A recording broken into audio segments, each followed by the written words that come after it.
some kind of weird sound happening.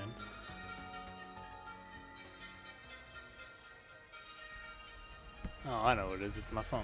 I'll be right back.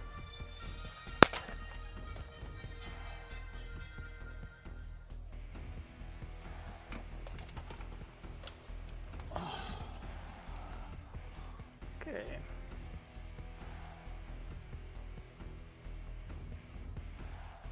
Charizard, Raichu, Talon, Sneasel, Scrap, Rafty, and Coleon.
Good damage.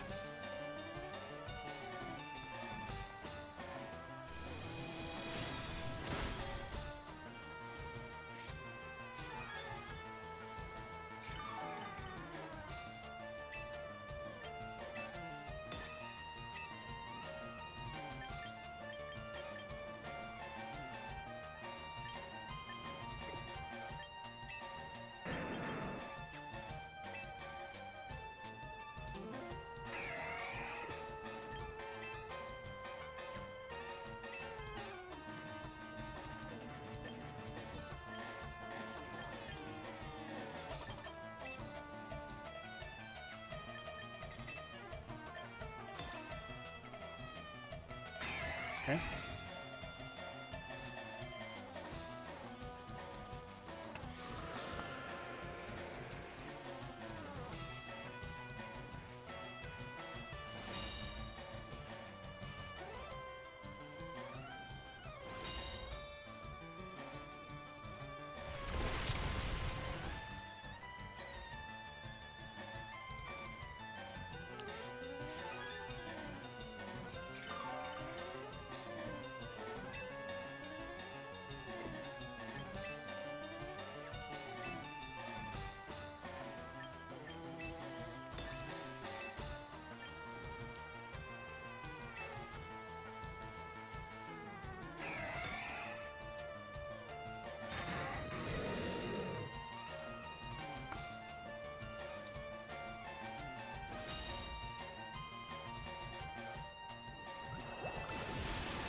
Good game, good game. Sorry, no commenting this time. I was just too tired. I had to focus.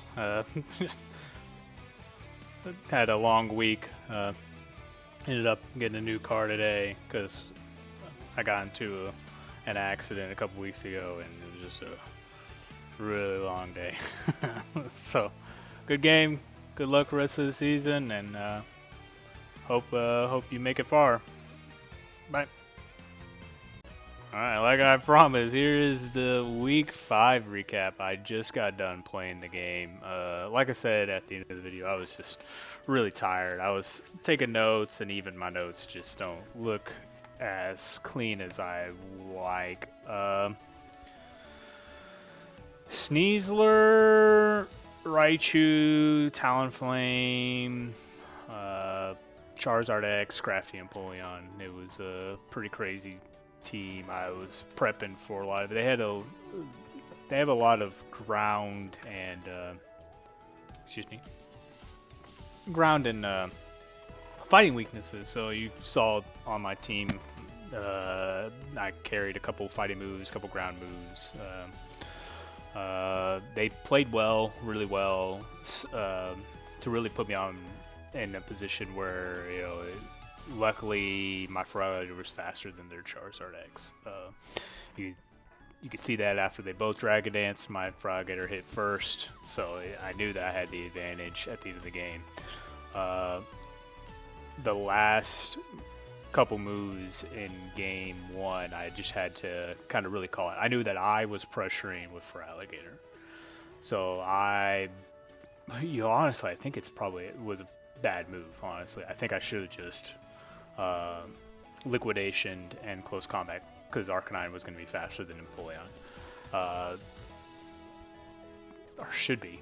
You know, I guess I didn't really know the speed. Yeah, because my Kangaskhan was faster. So yeah, Arcanine would have been faster. So I should have just liquidation close combat. I made it a little bit hairier than I needed to do, because if, you know, instead of going into Feraligatr, going into Arcanine, say it crit or something like that, knocked Arcanine out, then I would have been pretty far behind. But I mean, even then, I think Arcanine might have been -2 defense, so I don't even know if it needed a crit to take it out. Beside the fact, I could have played better. I did a little too protective there. I could have just forced the issue. I figured he was going to protect because I was faster and I was threatening the KO. So I did call the correct protect, but I didn't need to. I could have just double attacked and would have won the game anyways. Game 2, that fake out into Raichu. Whew. Whew. 50% Kangaskhan. My girl. Week in, week out, I keep talking about Kangaskhan. I love her to death. I would not trade her for anything in the world. I'm a little older than probably most people in this league. So, I'm a Kanto Johto boy. So, seeing the Kanto and Johto Pokemon performing really well this week brings a little tear to the eye. Even the Sinnoh with Metagross was nice.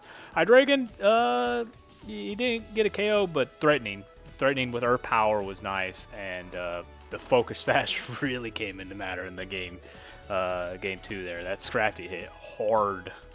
That was a hard-hitting Scrafty.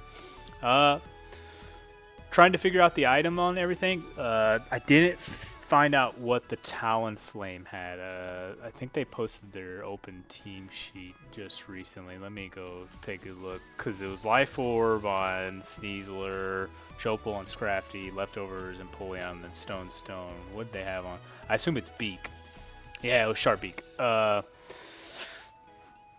yeah, it was a well-played game. Yeah, the Sneasler was kind of threatening. Scrafty was crazy good, and Charizard X performed really good in game 1, 2 KOs by itself. But yeah, team continues to roll along, and hopefully we can kind of consolidate a couple of these mons that aren't coming. I really want Alcremie to come out, but I just haven't found a way to get it out there yet. So hopefully it comes sooner or later. Hisuian Decidueye, I got the Mightiest Mark on it just for it to come, and it hasn't came yet. So obviously this week was not the week with Talonflame, but we'll see what happens in the future. All right, catch you guys next week. Bye.